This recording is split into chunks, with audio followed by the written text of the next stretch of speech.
You are listening to Tap in a very special episode where I am so honored, me, Mannah, so honored to meet you, Melissa Guttman, who from the IFS Witch therapy, Yes. right? So I'm really excited about doing this introduction. I don't know how long it's going to take because there's so much to say about you, but let me try to introduce you, okay?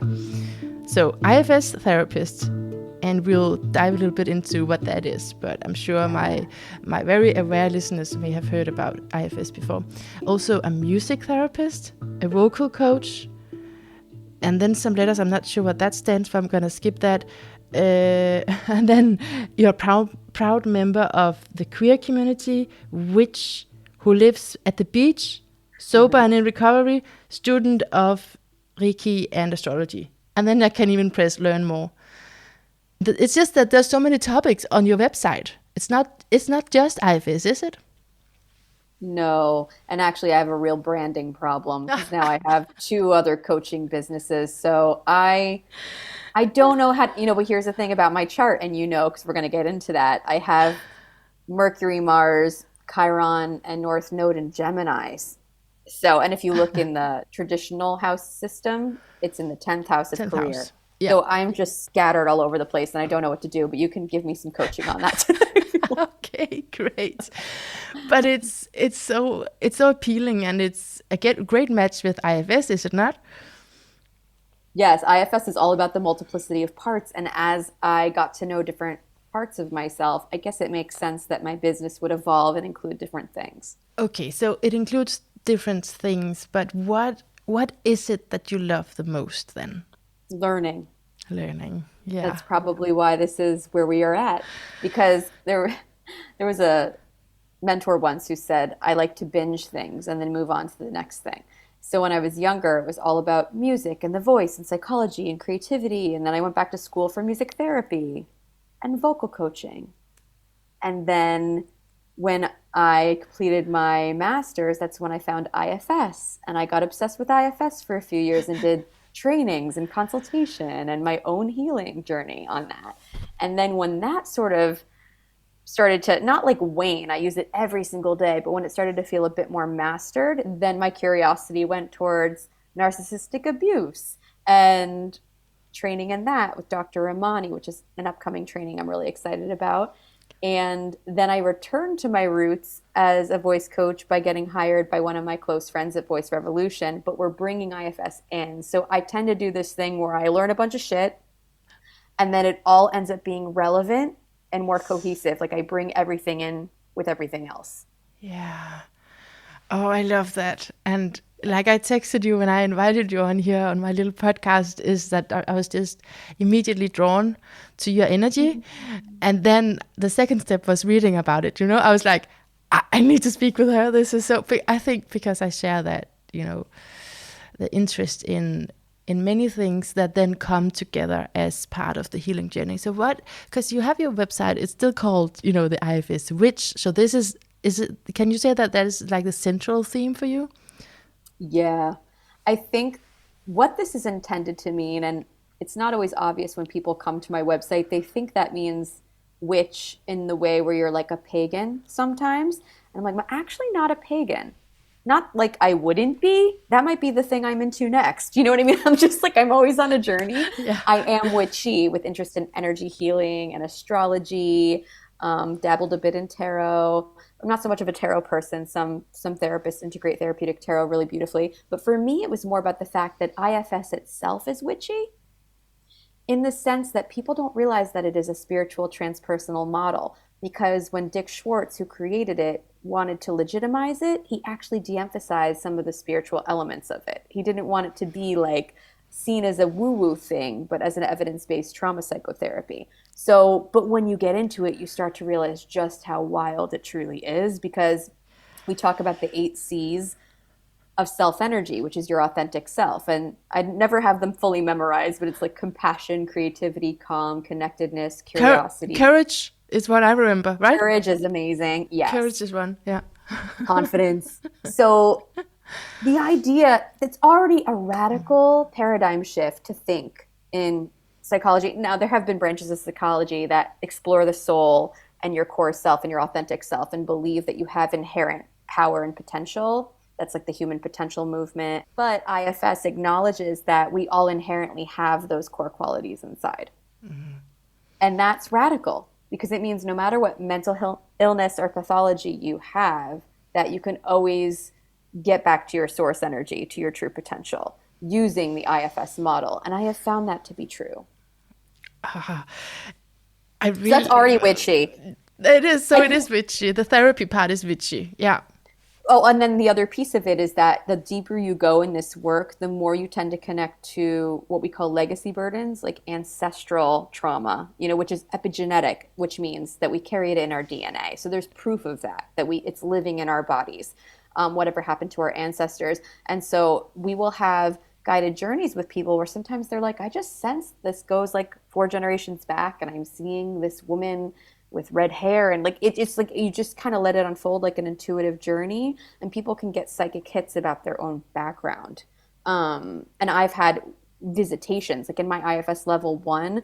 Normally it's not like you're trying to bring this up because you are legitimately learning trauma therapy, but every now and then you sense a guide. I sensed my nanny's spirit.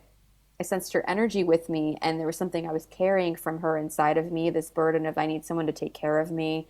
And it felt like she was there, and I don't know, like I can never prove because I'm not yet a fully trained psychic, although I have done some training in psychic work. I'm not entirely sure if that was like her really there or if it was just like some of her energy imprint left over in my system. And it was really beautiful. So this model makes room for all of that. Okay. Sorry. No, this the is Gemini like... Mars. The Gemini Mars goes ahead and says a bunch. Yeah, but not just a bunch, like deep stuff, man. This is so important and so interesting. Wow. Yeah. Okay. So I'm gonna wait with my question to the earlier part, and just what I immediately come to think of is you're saying that the deeper we go, and this is specifically in IFS, but maybe also other therapeutic trauma therapies, right? Mm-hmm. The deeper we go with this work, you say we naturally connect to our ancestors. Is that what you said? Yes. And also your intuition. Because as you unblock trauma, if you think about it, trauma is held in the body, in our tissues, and it's trapped emotions that we haven't resolved. Like we're frozen in time in some ways. So we take these guided journeys through IFS back to visit scenes where we were stuck. And when you do that, it frees all this vitality and inner potential. So like if you were frozen at age 9 being bullied on the schoolyard and you felt socially anxious, and you actually go back and revisit that, and you are able to reparent yourself and see and witness that child and say, wow, that was a great child, but there was like a mean girl there or whatever, then you're able to not take it personally, shift your belief, release the grief, and you're open to new possibilities. So it's like a form of time travel. It gets you back to your potential, and then as you unblock your emotions, then you can hear your intuition, because if we're constantly in fight, flight, and scared and caught in the past, we can't hear the truth of our spirit. So it's any trauma therapy, not just IFS, as it resolves traumatic memory, will get you more embodied, more in your 5 senses, more in your 6th sense, and more rooted and grounded and feeling safe in the world. Which is magic. It's truly magic. Right. I get that, because that's similar to the trauma work that I do and study, is being in adult consciousness, being in where we are now, and then contacting an earlier version of you. And it's particularly something that's stuck, right? Something that's unfinished.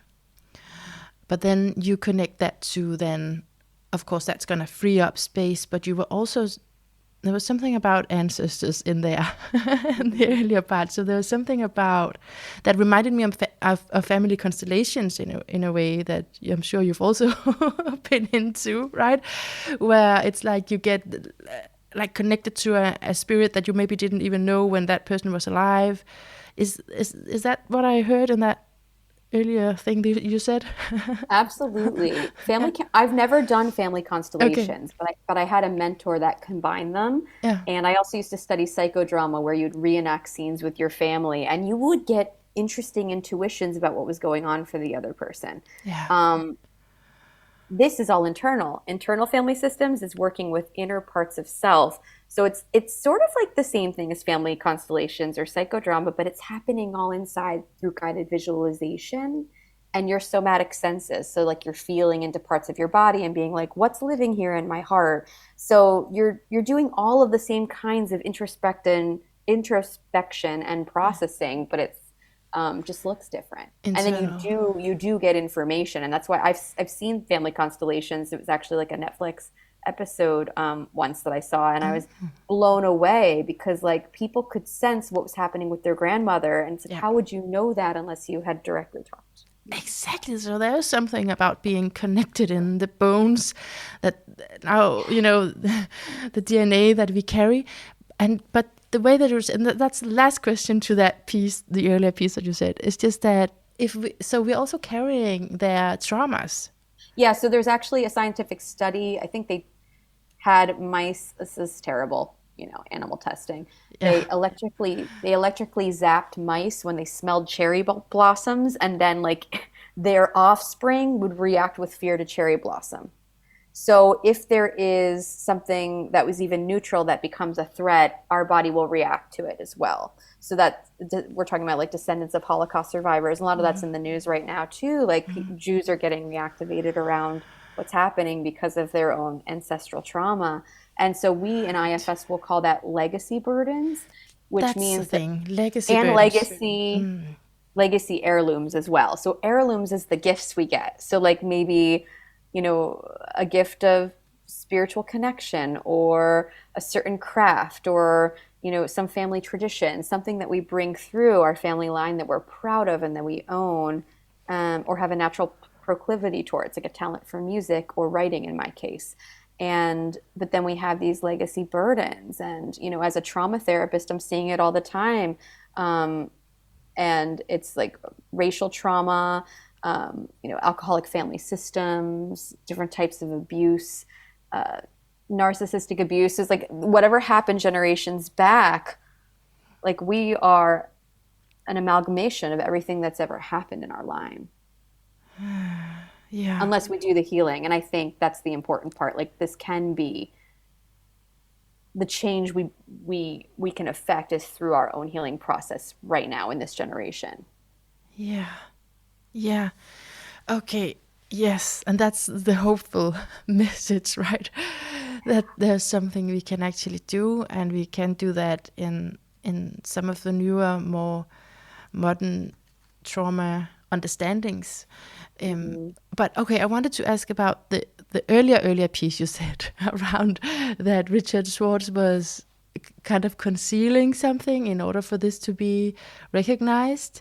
Can you say something more about that? And do you know Oh, because you're also studying astrology, you are an astrologer. So what's his star sign? Do you know? no. So I'm studying to be an astrologer and it's taking a Yeah, long time. I know it's a I like forever study. basically, so I haven't deep dived into Richard Schwartz and found out if I can get his Okay, chart. yeah. But that's a great question Right. actually about him. I'm I'm curious. curious about that. Yeah. Um, what was your first part Yeah, of it's that? just that what is it that then and I don't think it sounds like it's not compromised in the actual training, but then what is it that you had to like not say in order for this to be recognized? Do you know? So there is this topic that is no longer a secret, but it was in the beginning. But now IFS has like a waiting list of over 10,000 people trying to get into it. So It's so now that popular. It's so they're popular. Yeah. so popular, so legitimized. So now I think they're less afraid of some of the more esoteric aspects of it coming Right. through. Yeah. And there is a phenomenal practitioner named Bob Falconer who developed a way of working with spirit attachments. Like, what we would actually talk about in classical religion is like some sort of possession. It doesn't usually look at the level that you would think when that comes to mind, like The Exorcist or something. But like we Right. might have entities attached to us for various reasons. And he wrote a book about this recently, and he talks about them. They're called unattached burdens in IFS, and they do not tell you about that at first, but basically they learned working with people's parts that occasionally they'd come across a part that wasn't a part of you, but a part of some other energy source. And so they were looking at like, why does that happen and how do you remove it? And that's been a cool aspect of IFS to look into as well. Oh my God, yes, that is really, really interesting. Yeah, and I get like normal people, to call them that, people who have not studied these things, would go to like exorcism and get those kind of, but along my journey, it's become like a normal thing to think also at that spiritual level that there can be things, that needs to be released. And also, one thing that's really powerful is that IFS just naturally incorporates releasing energy to the elements when you do what we call an unburdening, which is a healing on a traumatic scene. So we go back to that idea of like the 9-year-old who was socially bullied, whatever. We'd envision her maybe standing up to the bullies or having a healthy inner adult standing up to the bullies for her. And then she's able to decide like, wow, I've been holding shame, and it's like a hunching in my shoulders. So we'll say like, what are you carrying there? And do you want to release it to earth, air, water, fire? And she will imagine it like draining down her arms and releasing it. And it really does feel like a physiological, emotional shift after for the client. And that's not too dissimilar as when I did psychic training, where you like would see where you were storing energy in your chakras, and then you would like send the energy out, like you would remove it from your system. So it's like there is a form of energy work. And also Dick Schwartz says the same place you go into in your inner mind when you're doing IFS is, he's been told by shamans, it's the same place they go. So it is incidentally witchy because he didn't intend for this to really connect or overlap with other spiritual healing traditions, but he's just like a white dude, you know what I mean? Who just got really curious about like, how does healing work and what are my clients experiencing? And then he just sort of stumbled upon this methodology that ended up being more interconnected than he even realized. Wow. But it seems very reasonable to, I guess, people like us who is also spiritual to have that connection between psychology and the spiritual rather than those being opposed forces. Yes. Okay, I had one little thing that maybe could be interesting to, I want to hear what you will say about that, because if I were to do that, going back, having that 9-year-old and having something else happen for her, imagining that, then a part of me, another part would come up and say, I don't believe that. That's not going to change anything. What do you think about that critical part that will say, but everything is going to be the same afterwards? Yeah, so those parts are our loving protectors. Yeah. And they're afraid of feeling the original pain because they think they're going to get lost in the original pain. And what we like to say to those protectors, or many IFS therapists will say, is we can't change the past, but by healing what happened there and the way you're carrying it in your body now in the present changes the future. So we can never go back and make years 10, 11, 12, all the rest of your childhood good. But the truth is you're still holding that trauma now at age 30 or whatever age you are. And then you get to say, by resolving that wound, I get to be new now. I don't have to be stuck in the past anymore. And that's the magic and potential of it. Do I look 30 to you? No, I'm using a hypothetical. I know. How old are you? I was just getting flattered. Aw, I'm 40, so I was just like trying to appeal to whoever might be listening. I don't know. Yeah, sorry. I'm 37 and a half. So I'm getting there. Okay, no. That's okay. Let's move on a bit, because a theme here is obviously family, ancestors. On your website, you also have this term that I've been interested in and did a monologue on, family estrangement. Mm-hmm. So how do you work with that? And that's such a surprise to me that you would also work with that.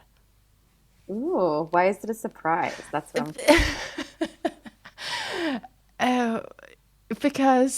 Because I was thinking like witch and IFS, and then but I kind of see how it's related now that we're talking about it. But yeah, okay. Let me ask you how you work with it, and I'll tell you how much of a surprise it is. Okay, great. So, family estrangement work often first is narcissistic abuse recovery work. What Okay. ends up happening is clients will come to me from all walks of life, and they've had what seems like an unresolvable issue with their parent. Like, no matter what they do, their parent won't stop being verbally aggressive, emotionally abusive, manipulative. And so there's a point where often, as they heal and they come out of we have protector parts that deny and dissociate, that keep us kind of from fully feeling and knowing the trauma of our past and the reality of our present. Mm-hmm. And so it's natural that as you start to heal, if you are in abusive relationships, you're going to want to naturally protect yourself from them. And so some of my clients feel the need to go no contact or low contact, which means like maybe they only see their parents occasionally, or they just text them but don't see them, or have certain boundaries around certain topics or events. And that kind of process happened for me as well as I started healing. I was actually in my last year of grad school and I had to go no contact with one of my parents. Okay. And it wasn't intended to be permanent, but then by the way they reacted, it ended up becoming permanent because I saw Okay. that healthy confrontation and resolution wouldn't actually be possible and I was getting gaslit. And so when that happens, you're like, oh no, this is worse than I thought. We can't have a healthy, open, mutually respectful relationship. And so for my dignity and inner peace, I need to move on. So I didn't set out to like attract clients dealing with something similar, but I found, and maybe you found this too, energetically, cosmically, this is another witchy thing, you attract the clients that can sense in your field Yeah. what you can hold, what you know. And so because that was coming through my door, there was a point where I got really inspired. In one of my private practice groups, it was like a brainstorming group, like, what would you want for your practice? And I said, I'm really inspired by the idea of leading like a family estrangement support group because I've never seen that before. And so I started that this past summer, and it was really on a lark. And then I found that I was starting to connect with clients who really were ideal for me because a lot of them have actually done a lot of the work already to heal through the denial and the codependency of being stuck in the abuse, and we're ready to move on. And I really love doing the trauma work and the coaching work to help people move on. So I do a combination of trauma work in my private practice to help people resolve childhood trauma and help them like let go of those legacy burdens that are like even immediate from childhood burdens around like being worthless or unworthy, unlovable, loyal to their own detriment, codependency patterns. And then when I lead the support groups, it's a lot about liberation and coaching around like, who are you going to be now? What boundaries do you need to set to get free? We do a module on rest and play. Like a lot of people, until they feel safe enough to move away from family, don't even feel the inner safety to rest or play. And we do a group on chosen family and creating your own traditions during the holidays. And so it's really about navigating your post-separation life. Wow. Okay. I'll tell you why it surprised me before I knew this. It's just I have felt that often in trauma work and healing work, there's this moral that you need to somehow connect to your family again. Yup. Right? It's like Yes. they can accept it in the beginning, but then it's like a church and they want to convert you. And that's how it feels like. In the end, if you really want to heal, then it's so important to connect to your ancestry. And I've estranged from my family, and not even like, yeah, that's a long story. I don't want to get into it now, but so that has made me in doubt many times. Like, okay, should I? And I mean, they are sick. Should I? Right? And I feel it's a problem not coming from me. It's imposed on me because someone else is thinking that this is the best way to heal, or it's the only way to heal actually, is to come together with the family again at some point. Yeah, that's so gross. and it is so prevalent. And that's why I'm so excited that there are some other therapists speaking up. And I'm going to butcher everyone's names because I only know how I read them on Instagram, but I follow Patrick Tehan, Ingrid Clayton, Sherry Campbell, Nedra Tawwab Glover. They're incredible. Sit with Wit is one of the other, I don't know her like full real name though. And they're amazing. They're all like, they support estrangement or like severely limited contact with family members when it's not workable. And Okay. so I was like, there's a whole movement where this isn't taboo anymore. And it shouldn't be. And I do, and I also can feel kind of defensive and I have to check myself around this. Sometimes I do see Yeah. stuff in like Facebook groups or on social Yeah. media where people will say like, everyone's a narcissist these days and I'm like, you're so freaking lucky that you weren't so severely abused that you didn't question your own sanity, your desire to live. You didn't fall into addiction. You Exactly. didn't end up in like domestic violence relationships. The stuff that I'm seeing in my clients, the stuff I've experienced myself. You are Yeah. so lucky that you have the audacity to be annoyed by that social media trend. It's popular for a reason. It's because it really does happen. Now, I know, of course, there's always going to be a small minority of any group that's going to be like using a word, weaponizing it to justify their own shit, and it's not really what reflects them. But I think for the sake of the survivors, it does less harm than it's like more good than harmful to to to have people educated on the term or on the concept that you can be estranged. But no one's going to push you to be estranged. The people who come to me already are or have wanted to and didn't know they had permission to be, and I am there to say I see you. But it is, I think the therapists that fight against this often are in their own dissociative process. All right, I'm a therapist, but I'm currently having some of my own awakening around this. I think many people come to this field with unhealed wounds around codependency. We're emotional caretakers in our family. And unless we do the work to detangle those protector parts, we may either judge or shun the parts of us and therefore project onto others what they should or should not do around their family. And if we aren't ready to face that stuff, we won't be a safe space for our clients to face that stuff. That's a new angle for me to look at it like that, because I was just thinking that it's like a deep conviction. And yeah, and there are lots of convictions around family and how it's all supposed to be, right? Yes. But that is so good. I didn't know you're the one who's telling me about this movement. I didn't know that. I don't think it's like officially a movement, but it's more Let's like make it.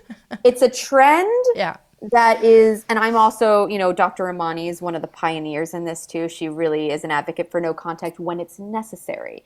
And narcissistic abuse recovery work, and I'm going to be taking a training with her next month. So Okay. Yeah. that is another piece to this. I always recommend if you need to start somewhere, go to the Instagram pages of the people I mentioned as well as Yeah. my own, and then like go on a YouTube rabbit hole of all the Dr. Imani videos. And it'll Right. help you get clear, because Right. she's another psychologist who's really grounded and reasonable and just lays out the facts in this indisputable way that allows you to just see for yourself where you really are and what you really want and need to do. Great. Yeah. That's really, it's like a relief connecting with you that you don't have that. No. But if you could, then, I mean, because, yeah, that's, I think it's because I could rationally follow that. It's only if it's appropriate not to have contact that you would estrange from your family, because it is a big thing. So I get it rationally, but because like what you were talking about, the gaslighting and am I doing this right, and I was raised up to think a whole different way. Because of that inner confusion, it gets murky when you can't just hear the words, yes, it's actually okay to separate from your family, rather than always in the parenthesis, it's like, but if you can, if you can breathe near them, then you should. Like, do you know what I'm talking about? I know incredibly what you're talking about. Okay. Yes. Yeah. Yeah, and so you're not making that up. I think there is a Yeah. trend towards if you're really healing and you're really compassionate, then you'll have forgiveness for them. I'm like, but here's the deal. This is not about revenge. It's about safety. and self-protection. So if these folks aren't apologizing or accountable, or more importantly so, accountability is not just apology, it's repair and changed behavior. If Yes. they aren't shifting their game and how they relate with you, they're still abusive. It's not child abuse anymore, it's adult abuse. And you would never say to someone to stay in an abusive romantic relationship, would you? Then why would you say to stay in an abusive family relationship? I'm getting chills. Yeah. Really. That is so good. I mean, okay, so I want to hear a little bit more about your story. You said something, yeah, you said the thing about that it's also magic that we connect to clients who's in our field, right? Yeah. Yeah, it's so interesting. It's the same with astrology, where it's like that chart kind of look like it kind of looks like mine, or looks like the thing that I'm going through right now. Or yeah, it is kind of wild how we attract each other. But what you actually, the work that you do, it's, you're saying that it comes from your own work and what you've gone through yourself. Almost, Everything. is it okay? Yeah, my music therapy work is also about all my insecurities about being a singer and then overcoming Oh, those. And narcissistic abuse, I've been there okay. multiple times. Um, yeah, I don't give therapy on topics that I don't live. And some people really can, and that's kudos to them, you know. I think for me I work best intuitively if I can like feel into what's going on with the other person from this inside out experience of like, you know, and you don't want to project your own stuff and say, I totally know your experience because of my own journey. Yeah, But you're at least exactly. like 75% probably going to just not have to work so hard to really get it. And then certain nuances might be different. But I find that I'm most effective as a therapist when I am supporting people with issues that I've intimately lived through. And then I am proof and evidence that you can get better and be happy. So, like, I want to be able to show people the other side of it too. So that's why you're open about your own story. I think so. Yeah, I just want people to know it's possible to heal and grow and that it's never too late and that you're not inherently damaged. I Yeah. thought I was crazy for like a decade of my life because if you don't know you're being manipulated and gaslit, you do doubt your own sanity. And then there was just a point where I gave up and I just was like drinking and binge eating and, you know, hooking up with people that didn't respect me. Like I had a really low in my 20s. And then like once I found myself in a recovery meeting, which was about like codependency, I was like sitting in that meeting being like, fucking A, like all of that for nothing, right? Because no one was telling me the truth. And so you get to this point where you're like, I actually am willing to know the truth, even if it hurts and it's painful to feel the truth, and even if it fragments my family, because I can't live this way anymore. What was the truth? The truth was that I was narcissistically abused and that there was no accountability around what happened. Okay. And that recovery meeting, or those meetings, opened that up for you? Yes. Okay. So when did the witch part come in? Because I read something on your website that actually started very early, right? Yes. How so? So the witch recovery, um, let's see. When did Witchy start? I think I wrote about this in my bio. I was always a witch. Yeah, like 8 years old. I I was think a it says. baby. I was a baby witch, and that's actually one of my parts when I see her. She calls herself Baby Witch. So I have this part of Oh me, yeah, no, I read that. Oh, sorry. Yes, baby witch. yes, Baby Witch, and so loved magic and Halloween and fantasy. But here's the cool thing about parts work. I realized that was part of how I stayed in a daydream.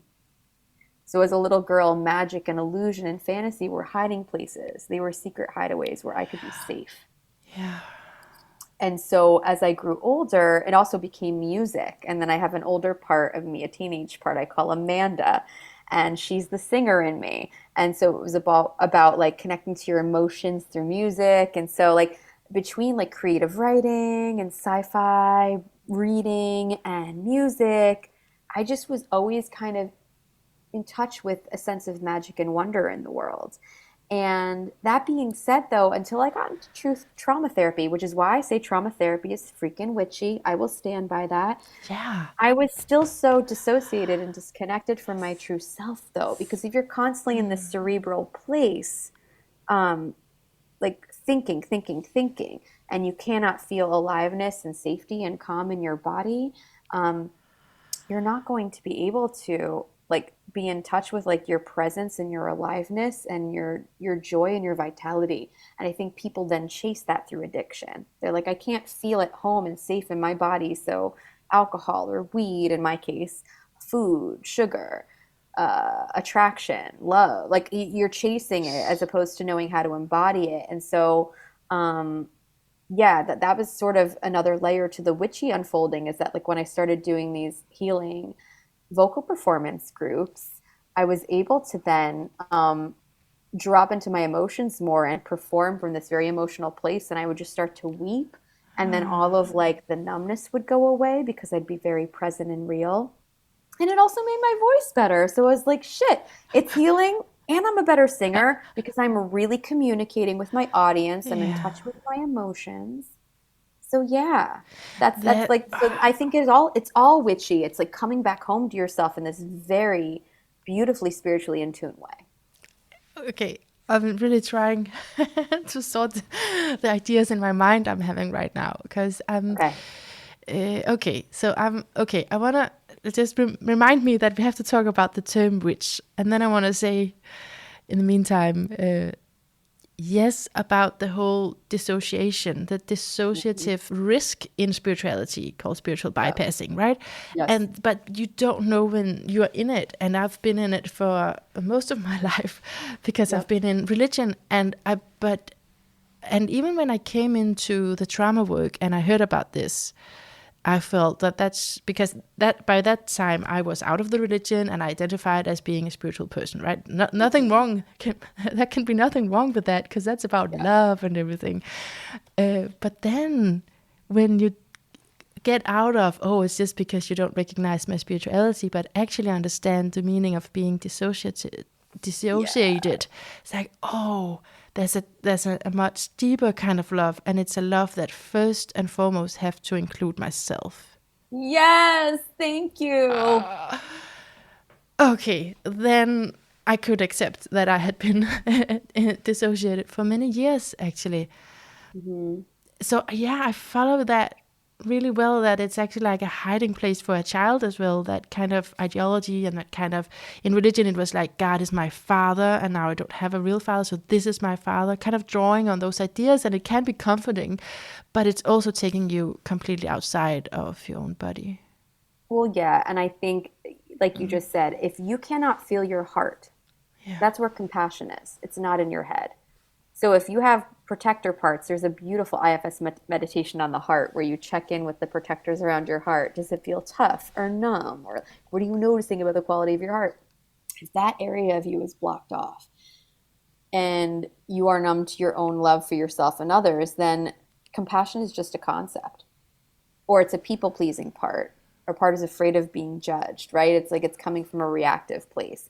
But you melt into your own gratitude and compassion for yourself, then it's easier to love the world.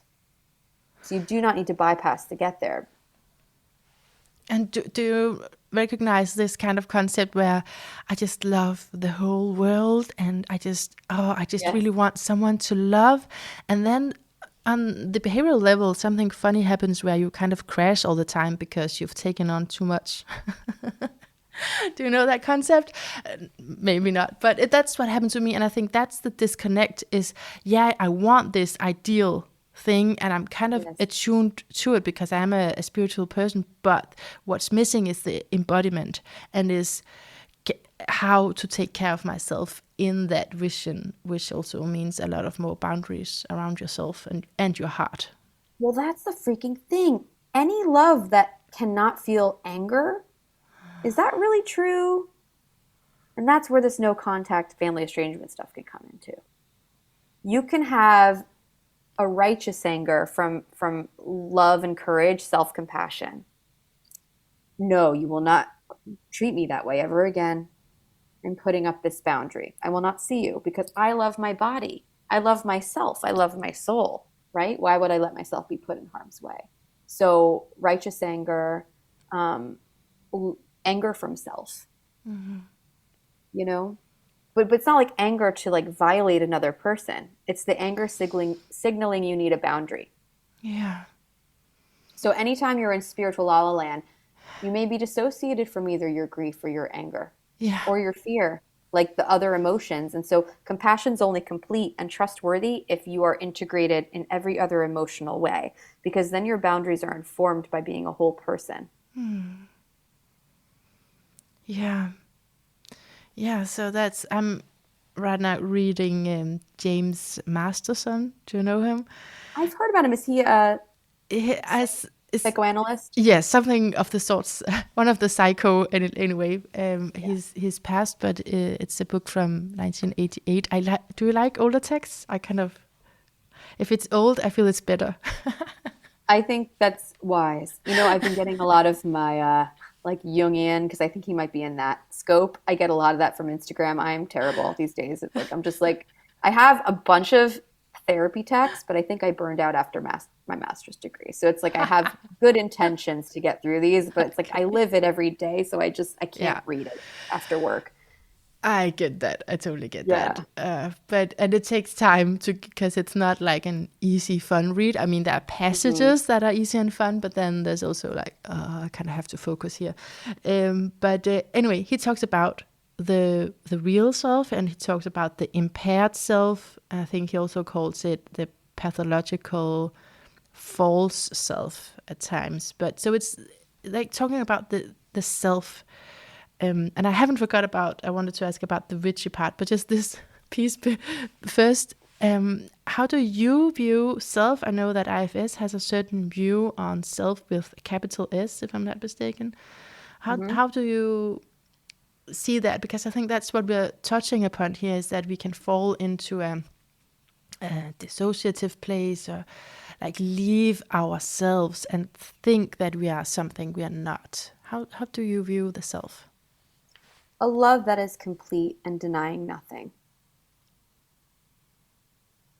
So it means like I can integrate my shadow. I'm not bypassing it. I'm not avoiding it. I love me with my shadow. I'm owning what doesn't work about me. I'm not denying what doesn't work about another person. Yeah, so I think it's very similar to what I already said. So owning all of yourself. Yeah, like the capital S self, if you go by Dick's 8 C's, right? You have like compassion and courage together, clarity in there. That requires like self-love, the bravery to look at yourself, and the clarity about who you are. Connectedness, then you feel connected to yourself, all parts of yourself, and to the world. Confidence, you can be comfortable in your own skin and walk through the world because you're not hiding who you are. Trying to think what the other ones are. Creativity, you can be in flow and spontaneous because you trust your body and yourself. So I think like when you really dig down to what each of those 8 C's mean, I can kind of see how they all filter into a sense of a larger self. Right. Okay, yeah, it's like there's something new going on inside of me with this concept. Yeah, because I've been thinking that being authentic meant sharing my story. Like, this is what happened, and I think that's part of it, because there's a lot of taboos, and then standing up, like showing up for this is what happened, but then there's something else. There's something that's not just my story. No, it's you. And you with boundaries can decide, like I don't share all parts of my story because I'm not ready to, and also because I'm a licensed professional. I'm aware of how certain things might land on my listeners, but I try to be vulnerable and authentic in the way I'm communicating to you about it. But I'm centered in my true self as I'm deciding what to share. Right. Okay, we'll continue to sit with that, the listeners and me. Hopefully that's touching someone as well out there. So being a witch, not a pagan one, but a witch. It's really interesting because I think there is a cultural difference in how we use the word. I don't know how who am I to speak on my whole culture, but I'm just saying that in a program a few weeks ago with Elizabeth Ferreira, who's also identifying as being a witch. I mean, it's just a lot of what she said was also what I felt is also normal to me. So it's just when do you define it as a witch, and is it sometimes just because you want to say to society and the established ignorant masses of people who don't see any value in something as simple as mindfulness? Is it just that you want to say this is different, this is serious? Like what do you want to say with the word witch? I don't know that I thought about it that seriously Okay. because I never felt like I was trying to prove or define anything with it. Okay. It's just sort of like, I feel like Samantha from Bewitched. Have you ever seen those old classic shows? Yeah, I think so. Yeah. And she had the little like nose wriggling, whatever you call it. Right. She would wiggle her nose and create a spell. Uh-huh. And so for me, there's a sense of playfulness in it and sense of wonder in it. But it's not like, I am a serious witch and I know how I define that. I don't really know how I define that because it's encompassing all the things I'm now starting to explore that I'm not educated enough to explain. So like as I integrate Reiki and psychic work and astrology, but I'm not an expert on any of them, I'm like, I hang out somewhere in the ephemeral. But I think what we're talking about today is helping me illuminate another layer of this I haven't thought about too deeply. And a lot of the posts I've written on this specifically on Instagram got a lot of interest. So I think it may be at the intersection is the idea of how to be witchy without spiritually bypassing. Like Yes. how to teach people how to become witchy through trauma work. Yeah. And so what is it you want people to become through trauma work? If you can't. I don't want anyone to become anything. I want them to decide what they need to become. I get that. But All right, it's like I just want this work to be liberatory. So it's liberatory. like anything that's holding you back that wasn't authentically you, it gets to fucking go now. And you get Okay. to be yourself. So use your voice, rebel, stand in your truth. Okay. And it's so much easier to do that when you let go of some of the trauma that's holding you back because it's unconscious. Like you might not realize that it was this interaction when you were 12 that makes it hard for you to sing, which is another part of my work. And it often is. It's like a self-expression wound from like a critical teacher or a parent. And it's like, you can sing. That is your birthright. That is self for me too. It's like the singer is self because we are innately creative. We sing, we dance, we make art, we make love. Like humans are very creative, passionate people. And so like whatever is inhibiting that life force and that joie de vivre, that is bullshit. So we got to get rid of that shit. Wow. Here's where I start Okay. cursing. Yes, I'm so with you. Wow. Okay, good. So it's about liberation. Yeah. I'm getting like flashbacks because if there's one theme that you've mentioned I've not asked to, then it's the singing part because that's just because I think there's then acceptance with many people and certainly with me is like I'm not a singer, right? But I know that this is something that I did as a child and people would hush me down, like shush me down. So that's liberation from that, liberation from anything taboo, I guess, is what you're talking about. Yeah, exactly. Like, can you own the part of you? Because I'm also an addict in recovery. Can you own the part of Yes. you that has an addiction? Can you own the Yes. part of you that's done nasty shit to people? Yeah. Can you love yourself anyway? Which is Yeah. actually hard to do if you're stuck in this moral grandstanding cerebral place. Actually, your mind will fuck you up just as much as it's trying to help you. Spiritual bypassing lives in the head, but so does all the moral condemnation. But if you can get Yes. in your heart when you're doing trauma work, you don't hate yourself. You're like, well, I'm really fucking sad that I did that. And I'm sad for myself that I thought I had to do that. And it liberates you from self-hatred. Yeah. So that is what being a witch is about. You're helping me discover. Literally, I'm like, cool. I didn't know this would be a branding session, but I think it's turning into one. Melissa, what are you? What is this vision you have? I'm like, I don't know. It's ever evolving. Yes. Oh, but it really is. It really is. Okay, so I want to go to the astrology, right? Okay. I can't Let's wait to hear what you think. let's look at your chart a little bit. So, first of all, what kind of astrology are you into? Because there are different branches, obviously. I so I started with what's it, whole sign? Okay, yeah. And I was looking into that for about a year or so. I have the Channy app, like many of us do, which has been Okay, adorable and delightful. nice. But then I started tutoring with. There's a lot of folks. I don't know if you know this, like a new cropping of IFS witches also who are IFS astrology people, and they combine the two No, methods. no. No, you've got to follow them online. You've got Interverse, you've got Astrotherapy, and you've got Window Within and others. I think there's Daisy Forest. Yeah, there's amazing IFS astrologers.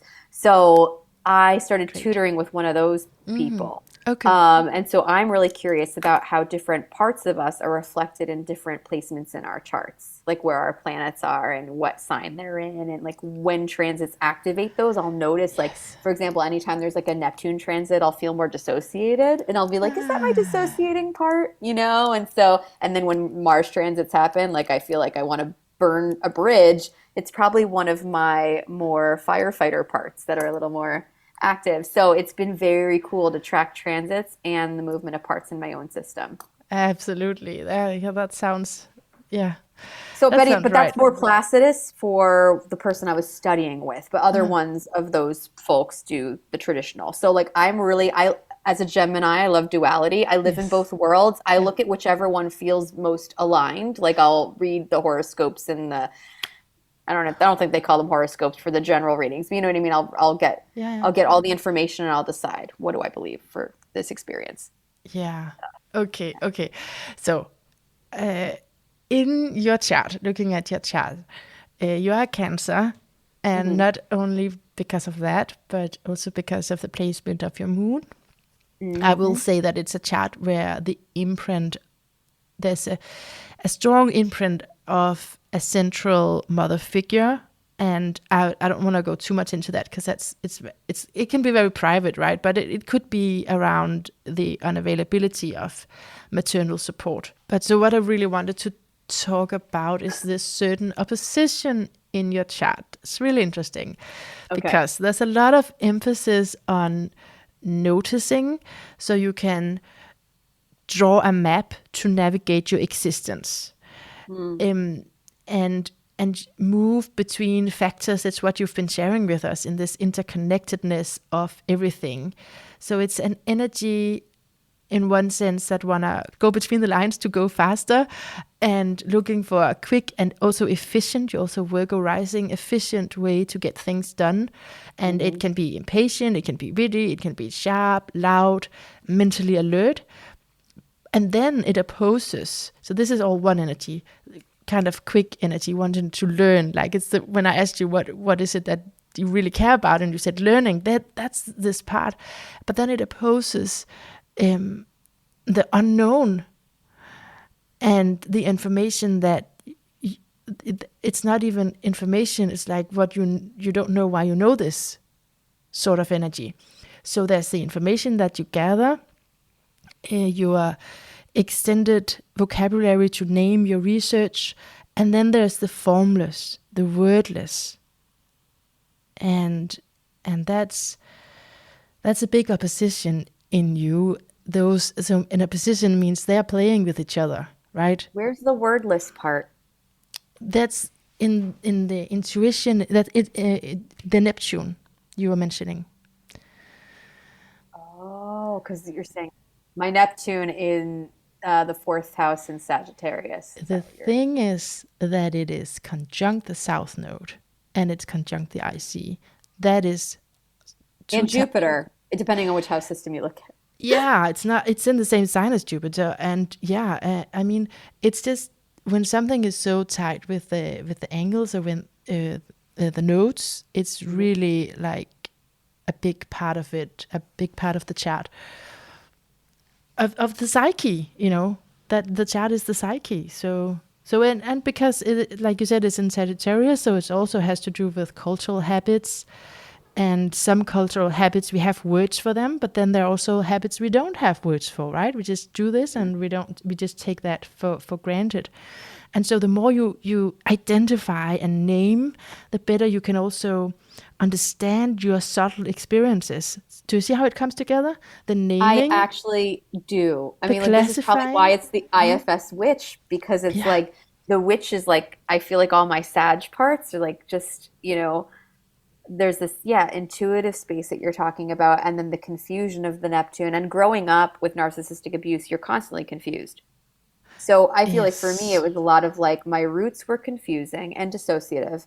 And then in order to save my own life, I needed to use my Virgo editing skills and my Gemini fact gathering exploration skills. And it's sort of, I think this sometimes will like, I see people who've had poorer outcomes than me, and I've been very privileged. I've been able to like get higher education and great therapy. So like some of that is because of my privilege, but some of it's because of my mind. Like I think Yes. my chart saved me in some ways because it gave me access to other routes to get out, if that makes any sense. Absolutely. There's such a central theme on learning and teaching and paying attention, and paying attention to the environment. So that can also be used as a survival strategy, because with Mars and Gemini, I think you mentioned that earlier, is that you really needed to survive, because Mars is how we survive. To Mm, survive, you needed to pay attention to the environment and what went on. yes. So Thank you for seeing me. This feels like so real. Yeah. that's why when I texted you and you sent me your chart, I was like, oh, that's why.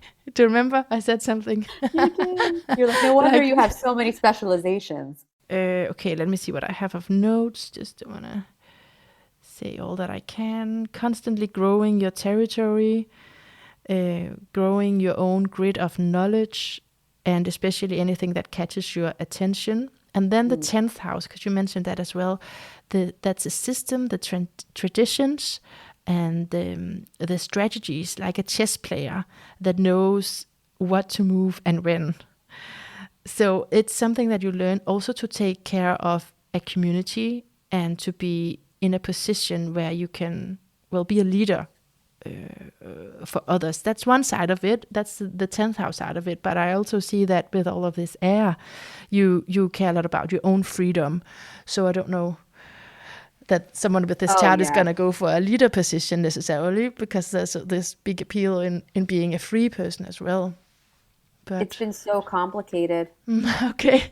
That's been part of my journey with my profession right now as I started doing more coaching, because therapy limits you to the state, it limits you to certain insurance types, it limits you to even levels of self-disclosure. And I'm still Yeah. titrating that, as you can see in this Right. podcast. Like I want to be Right. able to be a Okay. little bit more fully in my truth as it's evolving Yeah. publicly. That's what I'm Yeah. feeling called to do. I used to be a performer, so that makes sense. There's a part of that performer Sure. singer in me. Mm-hmm. But I think that's the Chiron in Gemini in the 10th house. I'm still working out what that looks like. So I think some of my evolution has been, how do I gain more freedom? So I've been doing more coaching so I can work out of state. And I've been doing more social media marketing so that I don't feel limited just to being on insurance panels, or just certain ways that you are promoting and marketing your work can be different. So yeah, I've been thinking, how can I be truly in my depth as a healer and also expand and be wide? So width and depth. Yeah. Oh, yeah, that's not gonna suit anyone with so much air to feel limited like that. Is it in a particular, what state are you in? I'm in New York. You're in And New so if York. you need a therapist in New York, it's great, but that's literally all I can see as a therapist. So it's been a challenge for me because I want to be more internationally impactful. Yeah. So yeah, I think you're right. I think I do want to be a leader, but I'm still figuring out how that looks. Yes. And that's why Yeah. I have different brands and stuff, because the IFS Witch is only for New York at this time. Right. Right. Oh, but I see you. You're a leader for sure. Oh, thank you. Yes. Yeah. How? Okay, Melissa. So we are at the hour here, and I just want to give some space to if there's anything you Hmm. could feel into that's important to talk a little bit about here in the end? I just feel a gratitude for you. I just want to thank you for seeing what you see and naming what you're naming. And like, it's actually a really lovely way to end the interview, with being witnessed through my chart, and like you connecting to the reflections that you already had ahead of time, but then combined with what we just discussed, I was like, and I make sense, which I guess my part's like that because of the Gemini Virgo thing, where like, you figured out my ephemeral intuitive parts and gave names to things, and forever fucking doing that. That's my journey, I think, just keeping like this cycle of like, there's something I don't know. Let's figure it out. Let's give words to it. Let's distribute it. Yes. Yeah, I think I love that about astrology, because sometimes, especially when we're different than the established society, we tend to shame ourselves and be like, I don't know if you say this, but I should just focus on one thing, so that's what other people are doing. But that would be, a catastrophe with someone with this chart to only focus on one thing, because there's not this one thing to focus on. Do you know what I'm saying? It's like, Yes, it needs to be different pieces put together, and it needs to be like a constant lifelong learning. And I know the way my mind is working, because I'm even like, now I'm starting to research more neurodivergence and stuff. So I'm like, that's my new special interest. I'm constantly just going on this world tour through my psyche and through the outer world. Right. Sag is the philosopher, right? And that's where I have all those planets. So yeah. Amazing. Well, I'll find your Instagram and I will follow you, and we'll keep in touch, see what the next obsession is going to be. Thank you. Thank you so much. Can I just take a photo real quick of us? Oh, shoot. I don't look good, though. I thought it'd be audio. Hold on. It is. It's only audio. It's just for fun. I always look great because I'm focused. Great, I have it. I really appreciate you, honestly, from my heart. I appreciate it too. I mean, what a beautiful connection. Like, right. I felt so naturally at ease immediately. Great. I'm happy. That's how I want it to be. All right. Take care.